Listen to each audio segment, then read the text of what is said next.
Good afternoon, everyone. Hope you're good. Welcome back to Chewing It Over. I'm Jack Chew, and this is your now twice a week live stream discussing all things relevant to MSK practice, meandering from clinical issues through to business and other policy-related topics. Thanks for joining me. I'm lucky to have a guest on today called Natasha Price, who's joining me from the MSK Partners Network, of which we work with to promote and raise standards, as well as then provide a collective voice for clinic owners and the private sector, particularly all of the different sizes of businesses that exist in MSK that need to get together to help us with understanding promotion of policy improvement and reform, and the ways in which I've done on this, covered on this show and on Physio Matters before, some of their work. Particularly, they really stepped up, some of the only adults in the room around the pandemic, which was amazing, and show what the collective power can be in PR terms, as well as then trying to help to generate an impact for an often lost voice, really, in wider professional issues. And so today, Natasha is going to be joining me to talk a little bit about what her story is so far, as well as then what value she gets from getting together as part of MSK Partners Network. And so do click the links attached to this, and I'll post them in the chat as well if you're interested in hearing more, and of course having the sense to join up as we all have in recent times. So hopefully in a couple of clicks, I can bring you Natasha. Can you hear me? Yeah, hi. Oh no, here we go. Me and Natasha did have some technical problems before, and I don't know if that's my side or her side, but I've got her frozen on my screen. So let me just try that again. It might be me. If you can hear her and I'm just talking over her, apologies. That's something on my side. So just bear with me. Let me see if I can just twizzle a few dials.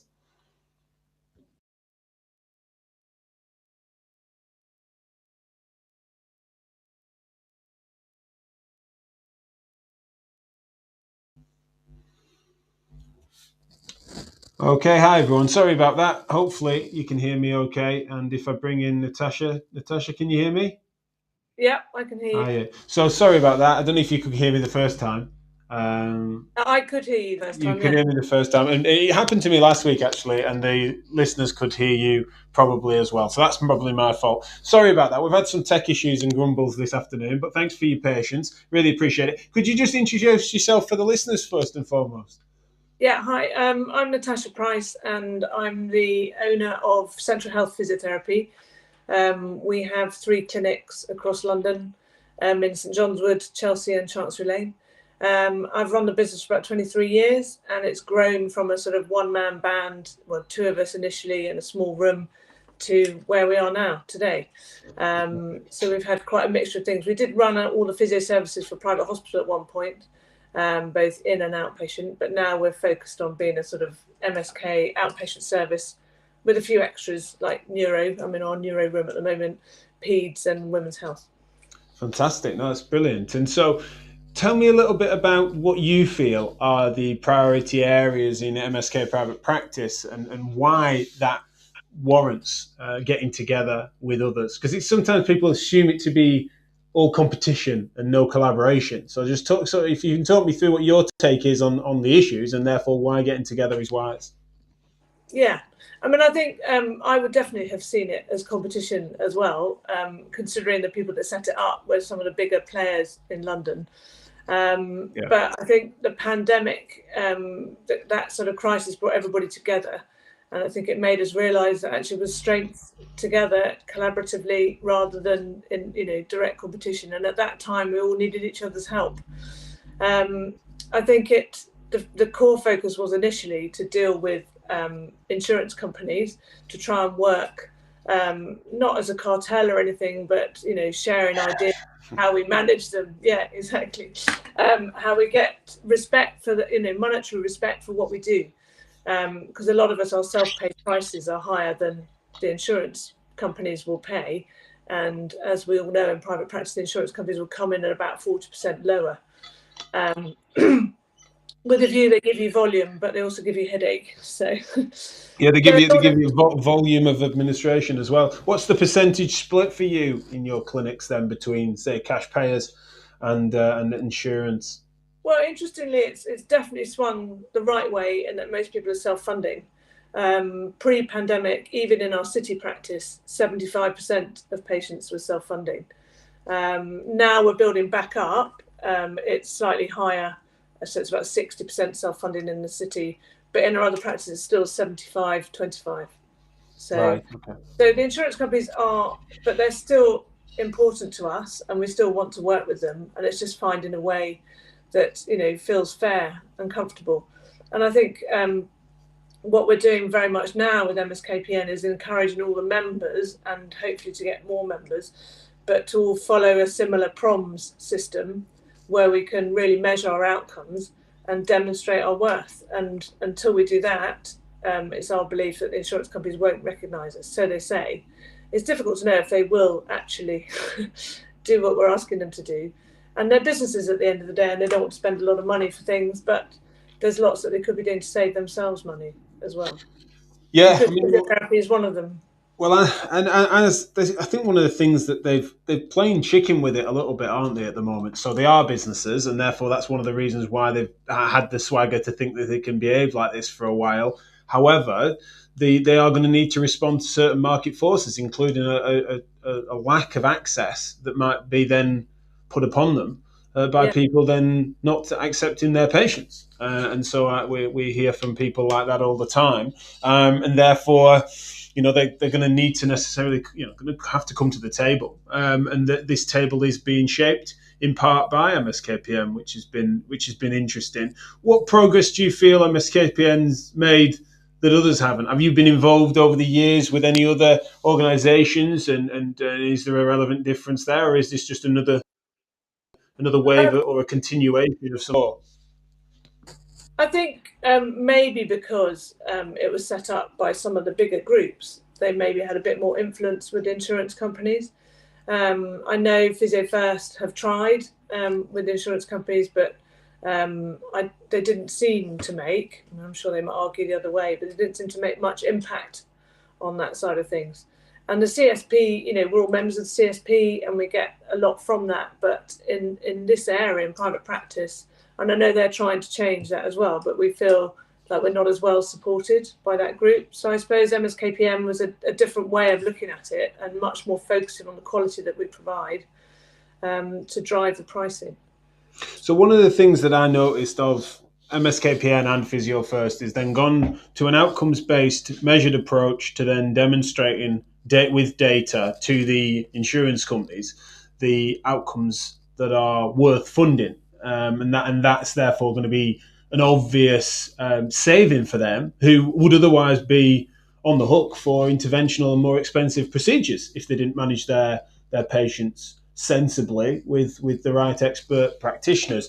However, one of the concerns I've always had on both sides of it, both the Physio First approach and MSK-PN's, is that you're marking your own homework. Do you have any ways in which you, in your practice, mitigate that? And what do you see the future being for how we can avoid that being the case? I think that's always been the massive obstacle in physio, isn't it? It's measuring your outcomes and doing it honestly. I mean, the ideal is that the patients fill in the data themselves. And that will be the long-term goal, so that the recovery percentages or whichever numbers you're using, the patients, your net promoter scores, that the patients actually get to fill it out themselves. And we were having that discussion recently within MSK-PN. How do we make sure that it's not us dictating that outcome and that it is the patient? So you need technology for that. So that will grow. But at the moment, the focus is to collect the data, get the patients to fill in the information with you, and at least have a starting point. Because I think that's always been a barrier, and then no one's ever actually then continued to do it. So I think we will get to a point. We're very aware that the outcome data needs to come from the patient and not when they're in front of you. So that's the big thing to tackle at the moment. But at least we're getting some data. Before, we weren't even getting consistent data.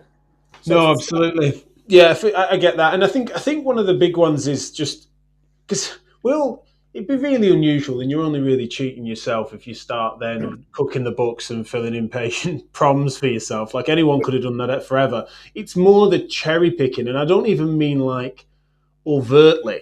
I just mean that, like, the patients that get lost to follow up on stuff like that are often the ones in private practice that have fallen off, and that to some degree the pathways are such in the NHS that people will often go through those motions, even if they're not getting a response to treatment, in order to then go through that next step in that pathway, because it's sort of necessary for them to need almost fail treatment, for want of a better term.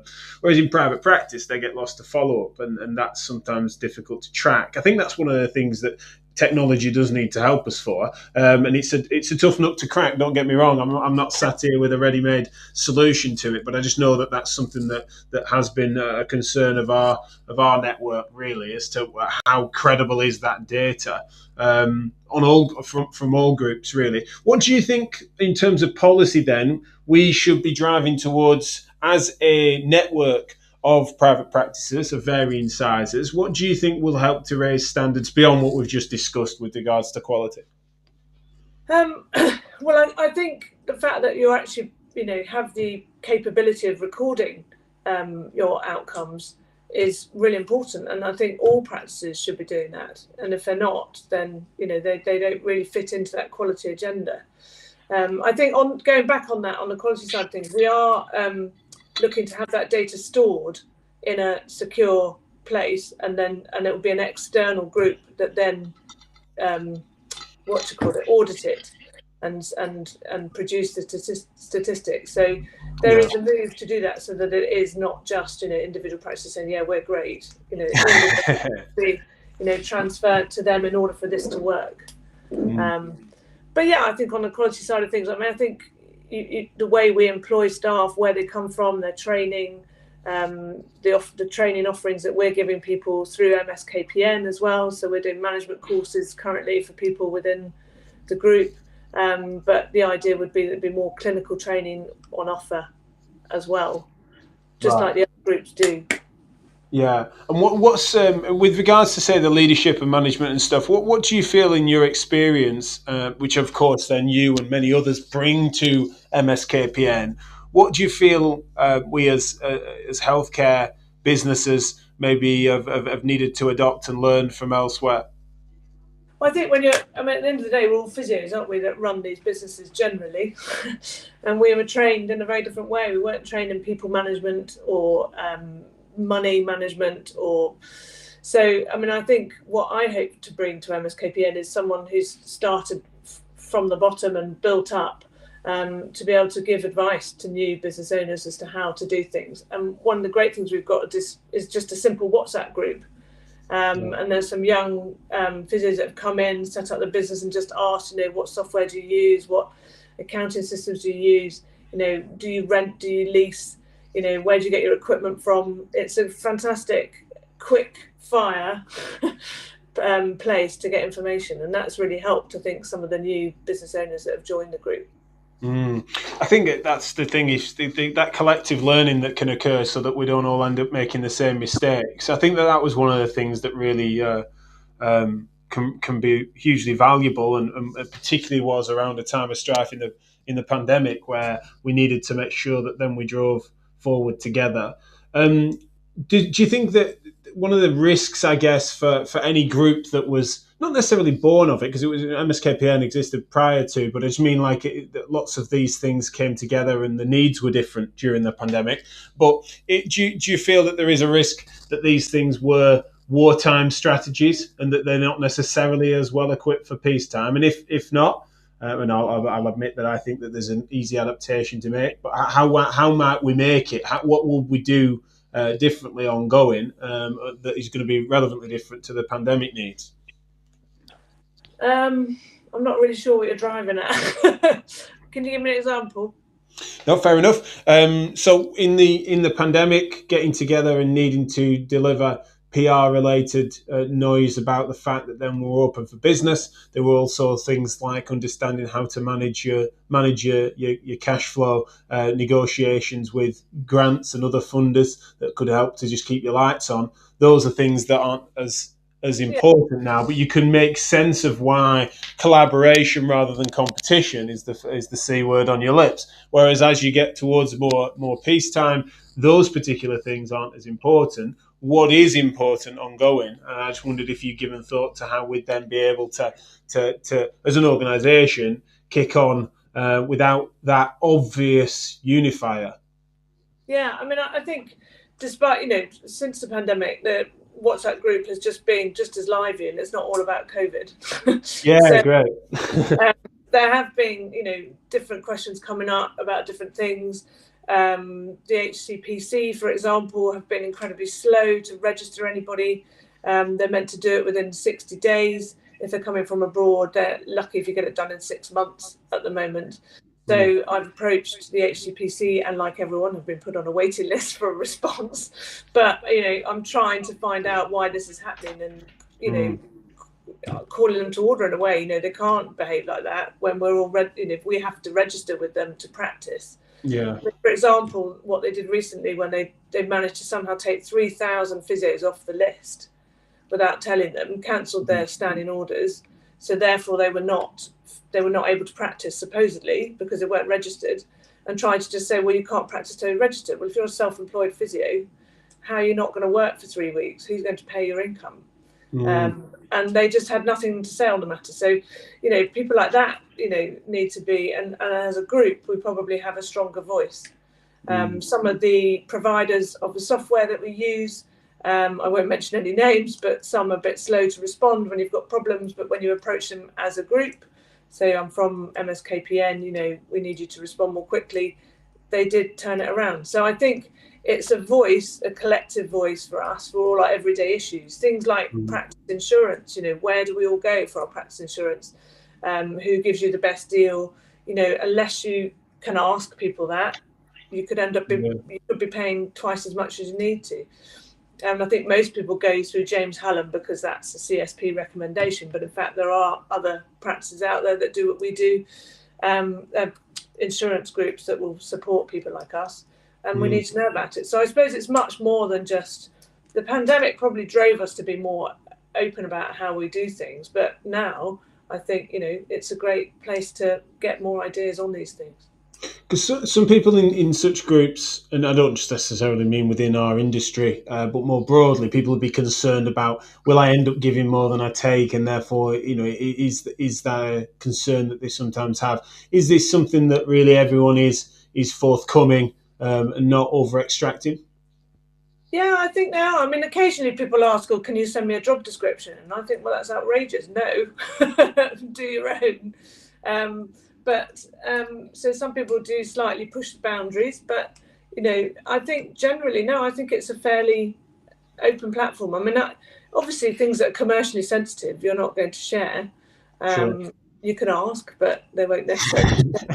So you can always ask. I suppose it's just with your experience, Natasha. I mean, it's just something that, like, I'm a big fan of course, lifelong learning, both clinically and professionally in every which way. However, there won't be many things you won't have seen and experienced to some degree. And so I suppose I'm interested in whether or not you feel that you end up being a majority give because there's less to take, or is that not the case? I think at the moment we're all learning from each other, and yes, I might be giving a bit more than someone who's just started new practice, but then that's probably a good thing. I get something out of that, and so do they. I get to feel good about myself, and they get to learn something. So good. I think that's a good thing. I mean, it isn't set up as a one-way street. It's definitely meant to be collaborative. We're never too old to learn. Well, I think one of the things that I'm noticing, and certainly these are things that move quickly, is that those that are starting up their own practices now, they are embedding technologies in that even I had to bring to the difference between having a system that then integrates a technology rather than setting it up with the technology. That difference is significant, and certain both diagnostic and treatment technologies do move on, and the evidence changes and innovation occurs. And so in that instance, you do have a next generation always coming through that have got something that they can bring, even though they haven't necessarily, they can't talk about 5 different leases that they've had over the course of different periods of time. They also still have something that they can bring to that party. Yeah, and it is, it's becoming more expensive to run a physio business because of the technology. So again, more reason for the insurance companies to respect that. But I mean, when we say insurance companies, it really is Bupa and AXA.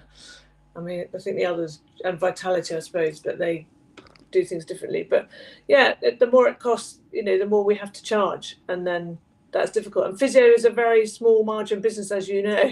It's not one, you're not going to retire on it quickly. No, exactly. And I think that that's something that needs to be better understood and better respected. I think one of the things that's always been fascinating is, and I always get torn between this, is that we needed to make sure we develop some consistency in quality standards and aspired to better sense of what MSK excellence looks like. Both in ops and in clinical practice, decreasing the unwarranted variation, as is often talked about. And I always used to feel that that was the primary, like that was where I'd always go. I was always frustrated at the fact that, well, if I was Bupa or AXA, I can understand why I would be sceptical to push rates up when the variation is so significant and the outcomes were then therefore varied.